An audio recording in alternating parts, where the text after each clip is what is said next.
الحمد لولیہ والصلاة والسلام علی نبیہ وآلہ وصحبہ وبارک وسلم۔ قال اللہ تعالی وتبارک فی القرآن المجید والفرقان الحمید۔ بسم اللہ الرحمن الرحیم۔ قل بفضل اللہ وبرحمتہ فبذلک فلیفرحوا۔ صدق اللہ مولانا العظیم وصدق رسولہ النبی الکریم الرؤوف الرحیم۔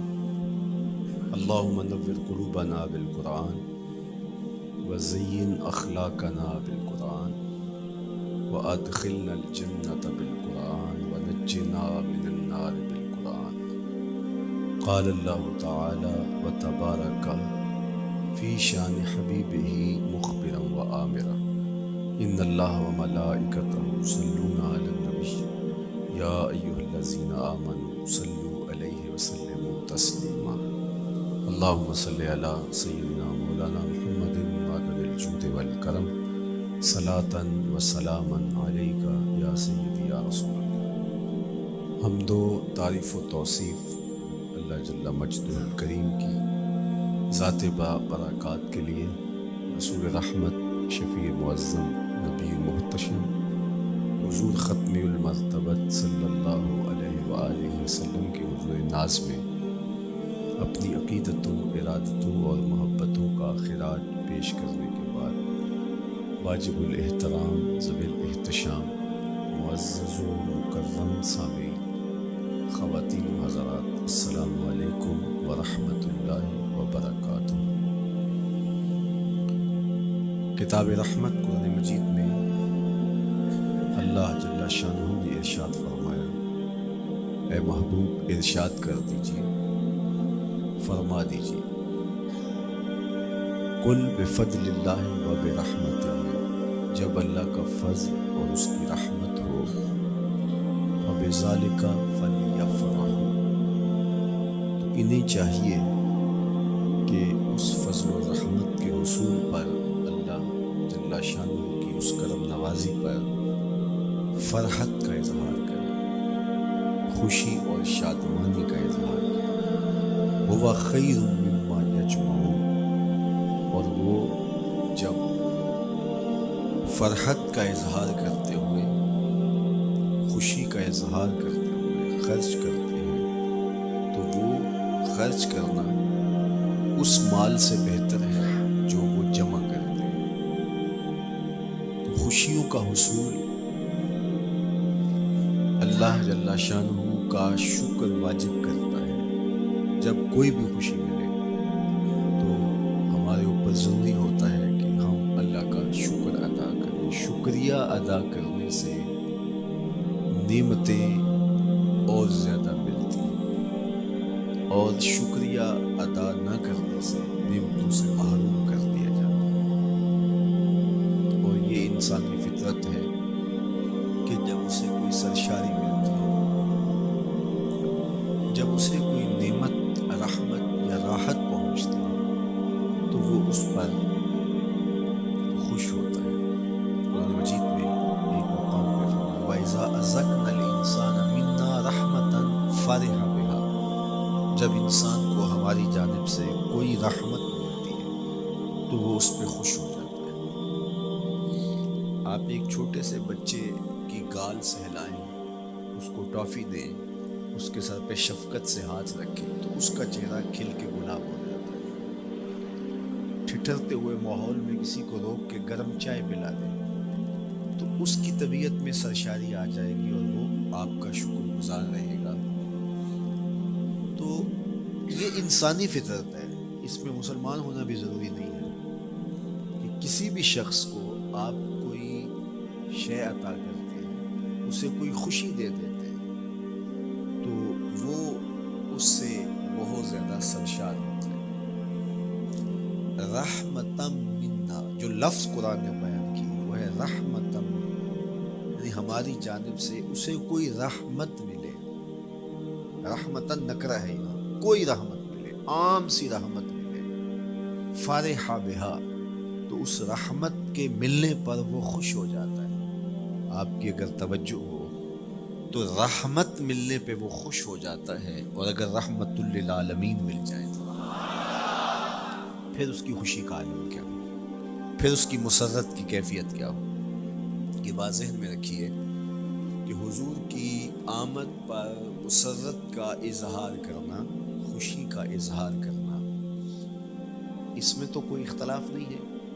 امت کا کوئی بھی طبقہ اس کا انکار نہیں کرتا کہ یہ خوشی کی بات نہیں ہے، خوشی کی بات ہے۔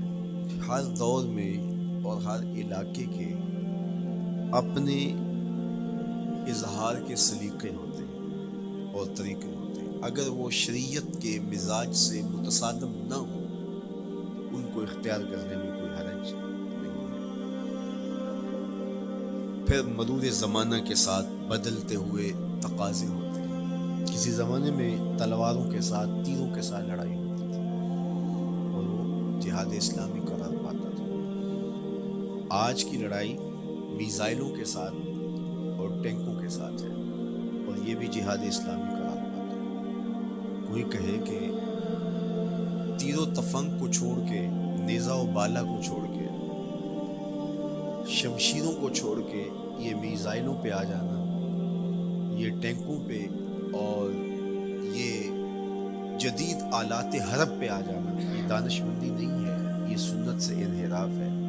تمہیں تو سنت کے مفہوم کو نہیں سمجھا۔ اس دور میں آلات حرب وہ تھے، بدلتے تقاضوں کے ساتھ آلات حرب یہ ہوئے، تو وہ بھی عین جہاد اسلامی تھا، یہ بھی عین جہاد اسلامی۔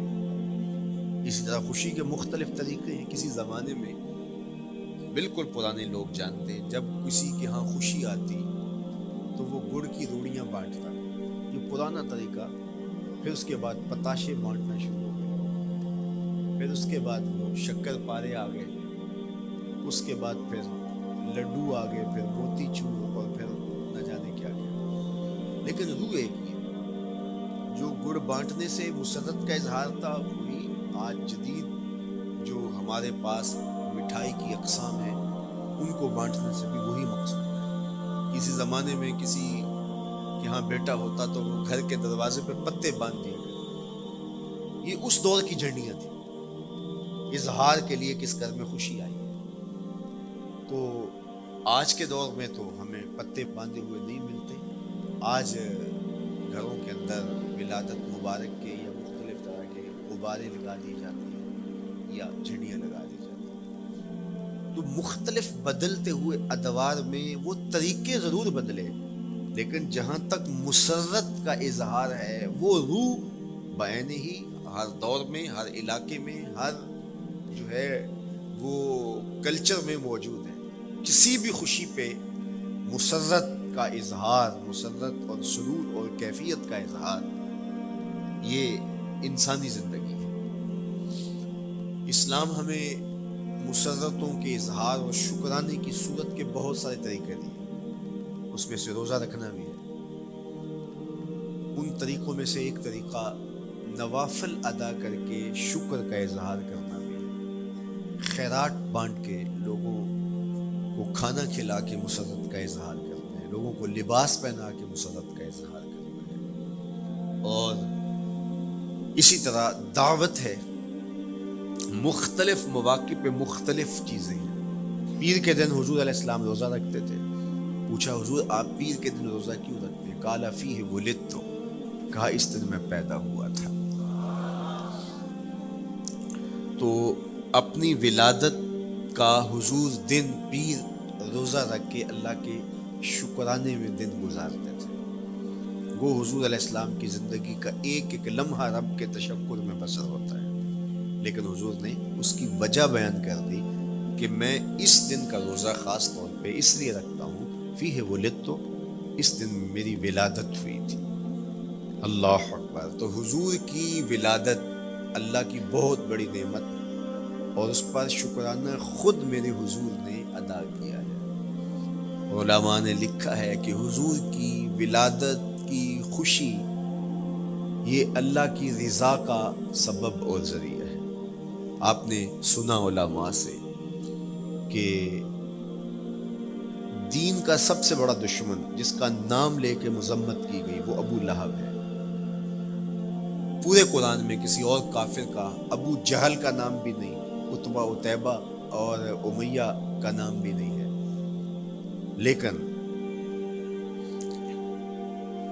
نام لے کر کے مذمت اگر کسی شخص کی گئی تو ابو لہب۔ حضور علیہ الصلوۃ والسلام جب کوہ صفا پہ جلوہ فراز ہوئے، وَأَنذِرْ عَشِيرَتَكَ الْأَقْرَبِينَ، حکم ہوا پہلے قریبی لوگوں کو آپ اللہ کا ڈر سنائیں۔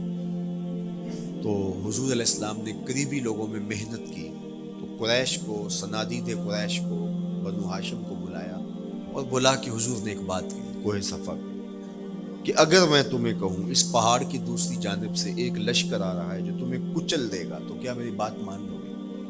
تو انہوں نے کہا اگر نظر نہ بھی آیا تو ہم کہیں گے ہم اندھے ہیں، آپ سچے ہو، ہماری نظروں کو پھیر لگ رہا ہے، آپ جھوٹ نہیں بول سکتے، ہم نے 40 سال آپ کے شب و روز دیکھے، تو کیسے ہم یہ گمان کریں؟ حضور نے فرمایا اگر میری ذات پہ اتنا یقین ہے تو مان لو اللہ ایک ہے۔ تو ابو لہب سب سے پہلے بولا تبا لک ھنالک سائر الیوم الہذا جمعتنا معاذ اللہ، کہ آپ کا معاذ اللہ ہاتھ ٹوٹ جائے، آپ نے اس لیے ہمیں جمع کیا تھا؟ تو اللہ تعالیٰ جل شانہ نے اس کا جواب دیتے ہوئے ارشاد فرمایا تبت یدا ابی لہب وتب، ظالم تیرے دونوں ٹوٹ جائیں، ظالم تیرے دونوں ٹوٹ جائیں۔ تو ابو لہب کا نام لے کے مذمت کی گئی، لیکن یہ بدترین قافلہ جب حضور کی ولادت ہوتی ہے تو اس کی لونڈی سویبہ اس کو جا کے خبر دیتی ہے کہ تیرے مرحوم بھائی کے گھر بیٹا پیدا ہوا، تو یہ بہت خوش ہو گیا، اس لیے نہیں کہ نبی تشریف لائیں، اس لیے کہ میرے مرحوم بھائی کے گھر میں چراغا ہوا، تو بھتیجا ہونے کے ناطے اس کو ایک سرشاری اور خوشی ہوئی، اور لونڈی کے خبر دینے پر اس نے اشارے سے اس کو کہا جا تو آزاد ہے۔ اللہ اکبر۔ یہاں سے یہ بھی سمجھے کہ حضور نے صحن کائنات میں قدم رکھا، غلاموں کو آزادی ملنے لگی، غلامی کی زنجیریں ٹوٹنے لگی، تو سویبہ کو کہا جا تو آزاد ہے۔ خیر ابو لہب کی ساری زندگی آپ کو پتہ ہے، لیکن جب مر گیا تو حضرت عباس رضی اللہ تعالیٰ عنہ کو خواب میں ملا، انہوں نے کہا سنا کیسی بیت رہی ہے؟ اس نے کہا سخت مشکل میں، ڈاڑھی تکلیف ہے، حضور کی مخالفت بڑی مہنگی پڑی، لیکن اتنا ہے کہ جب پیر کا دن آتا ہے جس انگلی سے اشارہ کر کے لونڈی کو آزاد کیا تھا اس سے ٹھنڈا اور میٹھا مشروب بھی ملتا ہے اور عذاب میں بھی کچھ کمی ہوتی۔ شارع مسلم امام نووی کے استاد امام ابو شامہ جو بہت بڑا نام ہے حدیث میں، وہ فرماتے ہیں جب ایک کافر کو حضور کو نبی سمجھ کے نہیں بھتیجا سمجھ کے خوشی کرنے کا بھی صلہ ملتا ہے، تو ایک مومن جو حضور کا غلام ہے اور حضور کو امام اور مقتدا اور نبی رسول اور محبوب سمجھ کے خوشیاں کرتا ہے، اس کو اللہ کتنا کچھ عطا کرے گا۔ دوستاں را کجا کنی محروم، تو کے بعد دشمنا نظر داری، جب تو دشمنوں کو اتنا دیتا ہے تو دوستوں کو کتنا عطا کرے گا۔ تو حضور کی آمد پر مسرت کا اظہار، بشاشت کا اظہار، یہ اہل ایمان کا طریقہ رہا ہے۔ ہاں جو اس کا انداز ہے، کسی کو نوافل میں زیادہ سرور ملتا ہے وہ نوافل کثرت سے پڑھ لے، کسی کو زیادہ سرور روزے میں آتا ہے تو وہ روزے رکھ کر کے اس شکرانے کو ادا کرے، کوئی ذکر کی مجلس سجا لے، مختلف طریقے موجود ہیں۔ حضور علیہ السلام تشریف لائے، صحابہ بیٹھے ہوئے تھے، صحیح مسلم میں روایت ہے، سنن نسائی میں ہے اور بھی کتب حدیث میں، محفل بپا تھی، تو حضور نے آ کہا ما اجلسکم، کیوں بیٹھے ہوئے ہو؟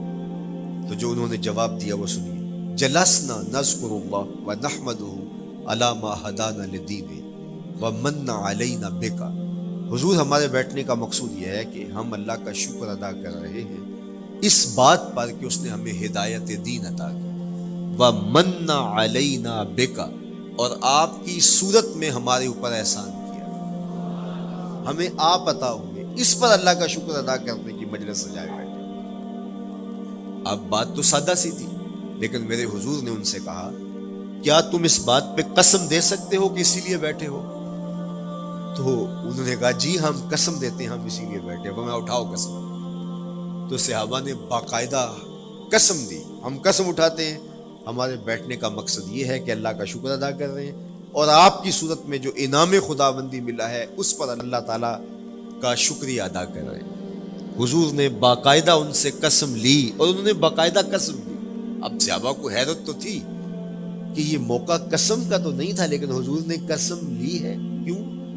حیرت و استعجاب کی کیفیت تھی۔ حضور علیہ السلام نے فرمایا صحابہ میں تم سے جو ابھی قسم لی ہے یہ کسی تہمت کی بنیاد پر نہیں لی، یعنی تمہارے قول کی صداقت میں مجھے کوئی شک نہیں تھا کہ میں نے قسم سے تصدیق کی، بلکہ اس کا سبب اور تھا۔ بعض اوقات قسم اس لیے کی جاتی ہے کہ کسی متردد ذہن کو مطمئن کرنا ہوتا ہے، اور بعض اوقات قسم واقعہ کی اہمیت کو بڑھانے کے لیے کی جاتی ہے۔ کوئی بندہ کہہ رہا ہے کہ جناب فلاں صاحب آ رہے ہیں ہمارے گھر میں، مہمان آ رہے ہیں، تو گھر کے اچھا کہتا ہاں قسم اللہ کی، تو اس کا یہ مطلب نہیں کہ اس کے شک ہوتا ہے، اس کی خوشی اور اس کی مسرت کے اظہار کو بڑھانے کے لیے وہ کہتا ہے کہ ہمارے گھر کے اندر آج فلاں آ رہا ہے، تو وہ کہتا اچھا کہتا ہاں ہاں قسم اللہ کی وہ آ رہا ہے۔ تو یہ متردد کا شک دور کرنے کے لیے قسم نہیں ہے، یہ بلکہ اس کی خوشی اور سرشاری کو پختہ کرنے کے لیے ہے۔ تو عربوں میں قسم مختلف وجہ سے کی جاتی تھی، تو حضور نے فرمایا یہ جو میں نے تم سے قسم لی ہے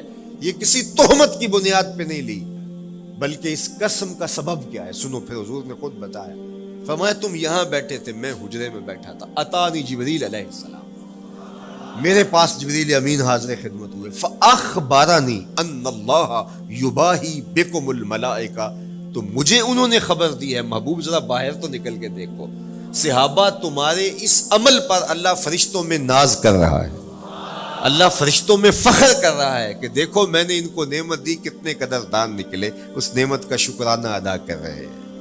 اور آج اگر ہم اپنے گھر میں بیٹھ کے، اپنی مسجد میں بیٹھ کے حضور کی صورت میں انعام خداوندی کا شکریہ ادا کرتے ہیں تو اللہ کی رحمتوں سے بعید نہیں کہ اللہ فرشتوں سے کہے دیکھو صدیاں بیت گئیں، یہ آج بھی شکرانہ ادا کر رہے ہیں، اور یہ بات میری اور آپ کی بخشش کی ضمانت قرار پائے۔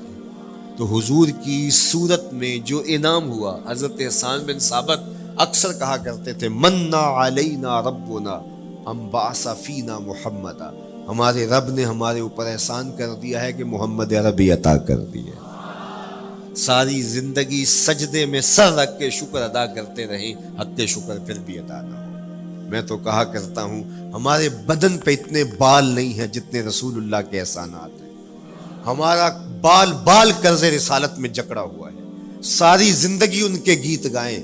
میں ایک رات کے میلاد کا صرف قائل نہیں ہوں کہ ایک رات میلاد کر لو اور پورا سال چھٹی، ساری زندگی حضور کا نام جپو، ساری زندگی حضور پہ درود پڑھو، لمحہ لمحہ حضور کے ذکر کا چراغاں کرو، صرف اپنے گھروں میں، اپنی چہار دیواریوں میں اور اپنے بازاروں میں جھنڈیاں ہی نہ لگاؤ، بلکہ دل کے ایک ایک پرت پہ نام محمد کی جھنڈی لگاؤ، صرف منڈیروں پہ چراغاں ہی نہ کرو بلکہ دل کی اندھیر گلیوں میں بھی حضور کے نام کا چراغاں کرو، اندر بھی روشنی ہو باہر بھی روشنی ہو، حضور پہ درود پڑھو، حضور کا ذکر کرو، اپنے بچوں کو بٹھا کر کے حضور کے قصیدے سناؤ، حضور کی شانیں سناؤ، حضور کی سیرت بتاؤ انہیں، اپنے گھر کے ماحول کے اندر، اپنی مسجد میں، اپنی گلی میں، اپنے دوستوں میں حضور کا ذکر کرو، دوستوں آپس میں بیٹھو تو کہو یار اللہ کا کتنا کرم ہو گیا کہ اللہ نے ہمیں حضور عطا کر دیا۔ دوستوں میں بیٹھے جب یوں بات کرو گے تو اللہ کی رحمتیں کس قدر تمہارے اوپر برسے گی۔ اپنی عقیدتوں کا اظہار کرو، وہاں کمیت نہیں دیکھی جاتی، وہاں کیفیت دیکھی جاتی ہے، وہاں مقدار نہیں دیکھی جاتی، وہاں معیار دیکھا جاتا ہے۔ وہ چہرہ اور چہرے کا تل نہیں دیکھتے، وہ بندے کا دل دیکھتے ہیں، وہ دیکھتے ہیں کون کس خلوص کے ساتھ محبت لے کر کے آیا ہے۔ شاہ ولی اللہ محدث دہلوی بہت بڑا نام ہے، تمام مکاتیب فکر کے نزدیک معتبر نام ہے۔ شاہ ولی اللہ محدث دہلوی فرماتے ہیں میرے والد شاہ عبد الرحیم محدث دہلوی ہر سال حضور کا میلاد کرتے تھے اور اپنی استطاعت کے مطابق لوگوں میں، آنے والوں میں کچھ کھانا بھی تقسیم کرتے۔ ایک سال حالات اتنے پتلے تھے کہ ان کو میسر نہ تھا کہ لوگوں کو بھرپور کھانا کھلا سکے، لیکن کہا چلو ناغہ نہ ہو، ایک تسلسل ہے جاری رہے، تو انہوں نے چنے بانٹ دیے، لیکن دل میں تشویش تھی کہ اس مرتبہ من کی منشا پوری نہیں ہوئی، تو اسی حالت میں سو گئے، سوئے تو مقدر جاگا، حضور کا دیدار نصیب ہوا، اور جس نے حضور کو خواب میں دیکھا اس نے حضور کو ہی دیکھا۔ من رآنی فی المنام فقد رآنی، فرمایا جس نے مجھے خواب میں دیکھا اس نے مجھے ہی دیکھا۔ فإن الشیطان لا یتمثل بی، شیطان میری مثل ہو ہی نہیں سکتا، خواب میں آ کر بھی حضور کی مثل ہونے کا دعویٰ نہیں کر سکتا، جس نے مجھے دیکھا اس نے مجھے ہی دیکھا۔ اور دوسری بات، حضور جس کے خواب میں آئے قصد، ارادے اور مرضی سے آئے۔ تیسری بات، حضور علیہ الصلوۃ والسلام نے خواب میں کسی کو کچھ عطا کیا تو وہ حقیقت میں عطا ہے۔ ویسے میں خواب میں کسی سے کچھ لیتا ہوں، آپ خواب میں کسی سے کچھ لیتے ہیں یا کسی کو کچھ دیتے ہیں تو وہ محض خواب ہوتا ہے۔ آپ نے کسی سے قرض لینا ہو تو وہ خواب میں آ کے ادا کر دیں تو صبح اٹھ کے کھاتے سے نام کاٹ دیں گے؟ آپ کہیں گے خواب میں ادا کیا۔ بھوک میں تڑپتے سو گئے، رات عالی نصب ہوٹل سے کھانا کھاتے رہے، صبح بھوک محسوس کریں گے یا نہیں؟ خواب میں کھایا ہے نا۔ وہ کیا کسی نے کہا 100 بار میرے ہاتھوں میں تیرا دامن آیا، جب آنکھ کھلی تو اپنا ہی گریباں تھا۔ کچھ نہیں ہوتا، خواب محض خواب ہوتا ہے۔ لیکن اگر حضور کسی کو خواب میں کچھ عطا کرے، امام بوصیری سے پوچھو، رات چادر ملتی ہے، صبح اٹھتے ہیں کندھوں پہ موجود ہوتی ہے۔ حضور عطا کرتے ہیں تو حقیقت میں عطا کرتے ہیں۔ امام سخاوی نے القول البدیع میں لکھا ہے، ایک شخص حضور کے روضے پہ کھڑا ہے اور کیا کہتا ہے؟ انا ضیفوں کا، میں آپ کا مہمان ہوں اور آپ کے ہوتے ہوئے کسی اور در پہ تو نہیں جانا۔ آقا جی میں تیرا ہو کے خیر منگاں در درتا، مریل کتا کیوں اخواواں ایڈے بختاں ورتا۔ جب میں تیری چوکھٹ پہ ہوں تو کسی اور سے کیوں مانگوں؟ اور میرے امام بولے کون دیتا ہے دینے کو منہ چاہیے، دینے والا ہے سچا ہمارا۔ کوئی جھولی میں چند ٹکڑے ڈال بھی دے تو ساری زندگی جتلائے گا۔ اللہ اکبر۔ عارف عبد المتین نے تو قلم توڑ دیا نا۔ اور جتنے بھی سہارے ہیں سبک کرتے ہیں، عزت نفس بڑھاتا ہے سہارا تیرا، ہر آسرا کمزور کرتا ہے لیکن نبی کا آسرا سر بلند کرتا ہے۔ کسی چودھری کا، خان وڈیرے کا مانگت سر اٹھا کے چل سکتے کہ میں فلاں کا مانگت ہوتا ہوں اور جس کو خیرات مدینے کی گلی سے ملی ہو؟ اسی لیے میرے امام نے مشورہ دیا، ٹھوکریں کھاتے پھرو گے ان کے در پہ پڑ رہو، قافلہ تو اے رضا اول گیا آخر گیا۔ وہ کھڑا ہی حضور کے روضے پہ اور کیا کہتا ہے؟ انا ضیفوں کا، میں آپ کا مہمان ہوں اور آپ کے ہوتے کسی اور در پہ جاؤں؟ اللہ اکبر۔ یہ کہتے کہتے آنکھ لگ گئی۔ حضور خواب میں تشریف لائے، دائیں ہاتھ میں روٹی تھی، عطا کرتے ہوئے میں خود لے لے۔ کہتا میں نے خواب میں کھانا شروع کر دیا، ابھی آدھی روٹی کھائی تھی، پوری روٹی نہیں کھائی تھی، آدھی روٹی کھائی تھی کہ میری آنکھ کھل گئی۔ جب آنکھ کھلی تو دوسرا آدھا ٹکڑا میرے ہاتھ میں موجود تھا۔ وہ دیتے ہیں تو حقیقت میں دیتے ہیں۔ تو شاہ ولی اللہ محدث دہلوی فرماتے ہیں کہ میرے والد شاہ عبد الرحیم محدث دہلوی نے خواب میں حضور کو دیکھا، اور چونکہ دن یہ عمل گزرا تھا اور کہ مہمانوں کو خاطر خواہ تواضع نہیں کر سکا تھا، تو حضور کے سامنے نواع اقسام کی چیزیں پڑی ہیں، ان میں میرے والے چنے بھی موجود ہیں اور حضور ان کے ساتھ شفقت فرما رہے ہیں۔ تو یہاں معیار دیکھا جاتا ہے، مقدار نہیں دیکھی جاتی، یہاں کمیت نہیں دیکھی جاتی، کیفیت دیکھی جاتی ہے۔ یہاں چہرے اور چہرے کا تل نہیں دیکھا جاتا، یہاں آنے والے کا دل دیکھا جاتا۔ یار چہرہ تو چمکدار تھا، اسی لیے ابو لہب کہتے ہیں نا شعلے کی طرح چمکتا ہوا، لیکن جہنم کا ایندھن بنا، اور کالے رنگ والا، ہونٹ موٹے ہیں، لیکن کعبے کی چھت پہ کھڑا اذان دے رہا ہے۔ اذان ازل سے تیرے عشق کا ترانہ بنی، نماز تو اس کی دید کا ایک بہانہ بنی، ادائے دید سراپا نیاز تھی تیری، کسی کو دیکھتے رہنا نماز تھی تیری۔ تو عقیدتوں کے رنگ اور محبتوں کے رنگ حضور علیہ السلام کے ساتھ جب کوئی پیش کرتا ہے تو رائے گانی جاتی۔ یہ وفاداروں کا در ہے، یہاں بے وفائی کا تصور ہی نہیں ہے۔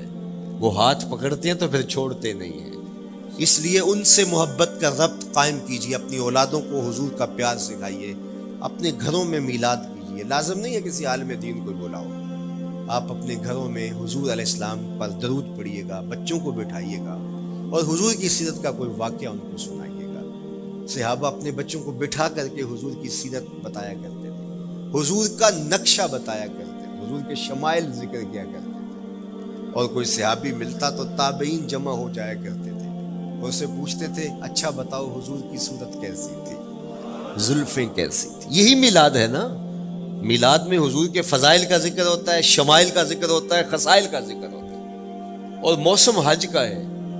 ایک اونچے ٹیلے پہ حضرت سیدنا ابو طفیل چڑھ گئے، یہ آخری صحابی ہیں، اس کے بعد کوئی صحابی نہیں، آخر میں سب سے آخر میں فوت ہوئے 110 ہجری میں، حضور کے وصال کے 100 سال بعد تک زندہ رہے۔ اونچے ٹیلے پہ چڑھ گئے اور لوگوں کہا لوگوں آؤ، اس وقت روئے زمین پہ میرے علاوہ کوئی نہیں جس نے حضور کو دیکھا، بس انہی آنکھوں نے حضور کو دیکھا ہے، کیا ناز ہے۔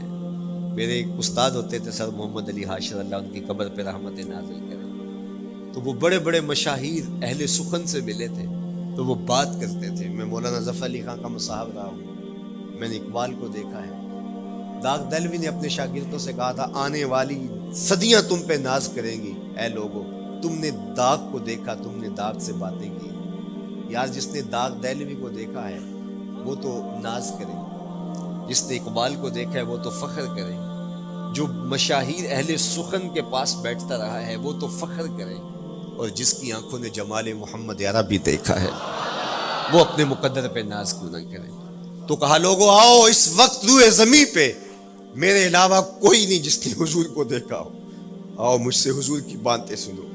لوگ جمع ہو گئے اور کہا صف لنا رسول اللہ، تم نے حضور کو دیکھا ہے تو بتاؤ حضور کیسے تھے۔ تو حضرت ابو طفیل نے 3 لفظوں میں میرے حضور کا حلیہ بیان کیا، یاد کر لو۔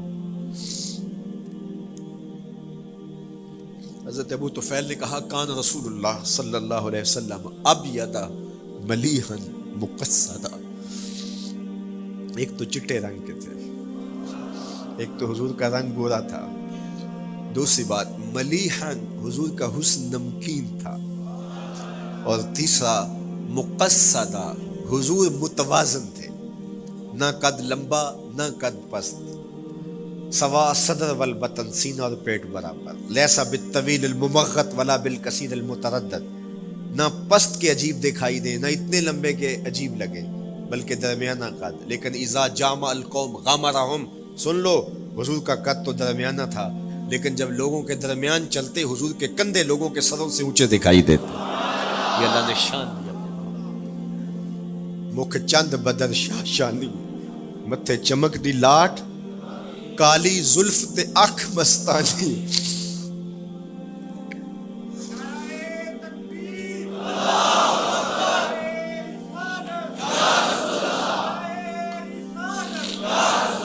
کالی زلف تے اکھ مستانی ہے، مخمور رکھی ہن مد بھری۔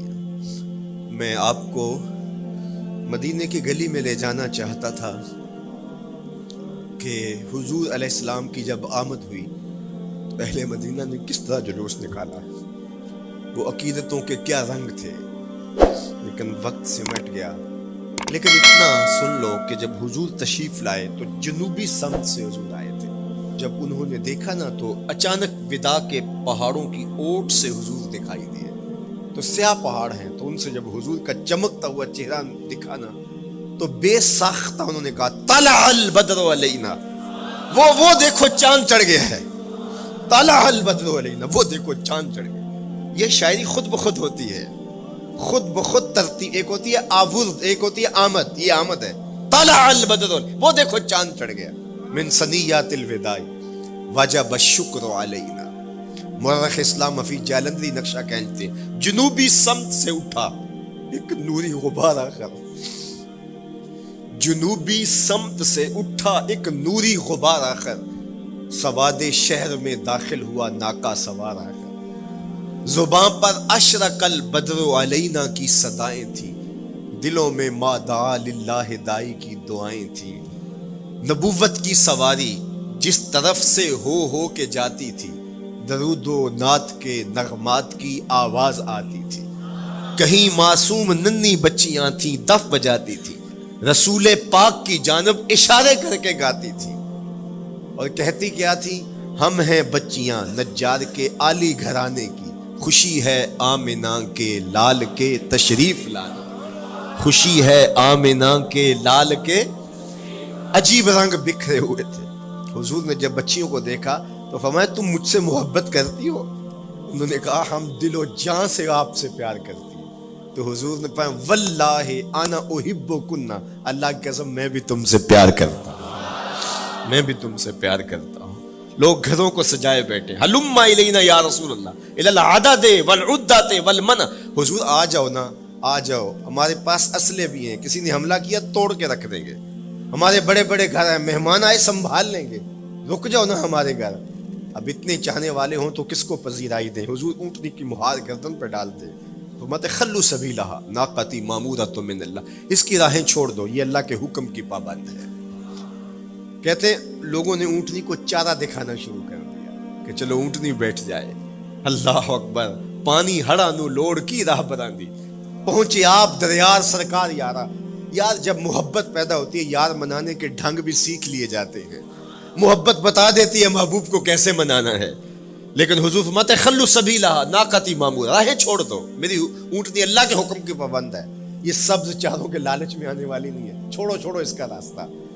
اللہ اکبر، جب بنو نجار کے محلے سے حضور گزرے، یہی بچیوں نے تالا البدر علینا پڑھا تھا، اور یہی محلہ حضور کے ننیال کا محلہ تھا۔ انہوں نے جو لفظ کہے، امام صالحی نے، اللہ ان کی قبر پہ کروڑوں رحمتیں نازل کر، سبل الہدا والرشاد میں نے کئی مرتبہ یہ مقام پڑھا ہے، باب الہجرہ مسلم شریف باقی کتب حدیث میں بھی ہے، لیکن امام صالحی نے بہت ساری حدیث جمع کی ہیں، اور انہوں نے یہاں جو منظر بیان کیا ہے، انہوں نے جو لفظ کہے نا، جب حضور آئے بنو نجار کے محلے سے گزرنے لگے تو ذرا لفظوں کی چاشنی دیکھیے، ان لفظوں سے ٹپکتے شہد کو دیکھیے، تو انہوں نے آگے بڑھ کے حضور کو دعوت دی، اور لفظ کیا کہے، ہلم الی اخوالک یا رسول اللہ الی العدد والعدۃ والمن، حضور ادھر تو رک جاؤ، یہ تو آپ کے ماموں کے گھر ہے، یہ تو آپ کے ننیال کا محلہ ہے، لیکن حضور نے فرمایا کہ بس میری راہیں چھوڑ دو۔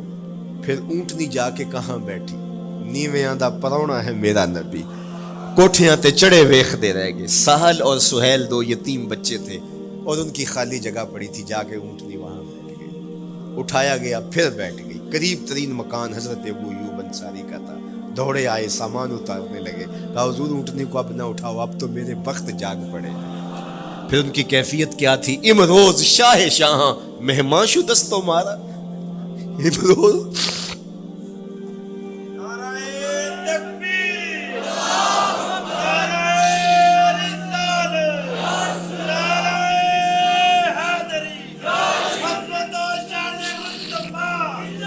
امروز شاہ شاہاں مہمان شدست و مارا، جبریل با ملائک درباں شدست و مارا۔ وہ کہتے ہیں آج شاہوں کا شاہ میرے گھر کا پرونا بن گیا، یہ ابو ایوب انصاری کے جذبات ہیں، آج شاہوں کا شاہ، آج خسرو حسینہ ماہ نازنینہ، آج امام الانبیاء میرے گھر کا پرونا بنا ہے، کہاں میں کہاں نکہت گل، باد صبا تیری مہربانی، کبھی اونٹنی کے پاؤں چوم رہے ہیں، تیرے بخت کے تو میرے گھر تک لے آئی، تو کہا امروز شاہ شاہاں مہمان شدست و مارا، آج شاہوں کا شاہ میرے گھر کا مہمان ہے۔ پھر آگے کیا کہتے ہیں، جبریل با ملائک درباں شدست و مارا، لوگوں جبریل کو دیکھو، آج میرے گھر کا پہرا دے رہا ہے، آج میرے گھر کا چوکی دار بنا ہوا ہے، کیونکہ میرے گھر میں حضور ٹھہرے ہوئے ہیں۔ تو کیا حضور کی آمد کا جلوس تھا یار، صحابہ نے جو حضور کے آمد کا جلوس نکالا، ہم تو وہ رنگ پیش نہیں کر سکتے، لیکن میں آپ کو کہوں گا درود پڑھتے ہوئے آج جلوس میں شامل ہوں، حضور کے ذکر سے سرشار ہو کے جلوس میں شامل ہوں، اور پورے نظم کے ساتھ اگر آپ کے جلوس میں کوئی کسی کی گاڑی گھس بھی آتی ہے، اس کو پیار دینا، اس کو راستہ دینا، اور اس کو حضور کی رحمت کا احساس ہو کہ یہ رحمت کو ماننے والے لوگ ہیں، اور حضور پہ درود پڑھتے رہنا، عقیدتوں کے رنگ میں رہنا۔ امید ہے کہ جس طرح حضور نے ان بچیوں سے کہا جو حضور کے جلوس میں شامل تھی کہ کیا تم مجھ سے محبت کرتی ہو، تو انہوں نے کہا جی جی، ہم اسی لیے تو آپ کے قصیدے پڑھ رہی ہیں، تو حضور نے فرمایا واللہ میں بھی آپ سے محبت کرتا ہوں، تو ہو سکتا ہے حضور ہمیں فرمائے میرے میلاد کے جلوس میں آنے والوں میں بھی تم سے محبت کرتا ہوں۔ اللہ آپ کو سلامت رکھے، وآخر دعوانا ان الحمد۔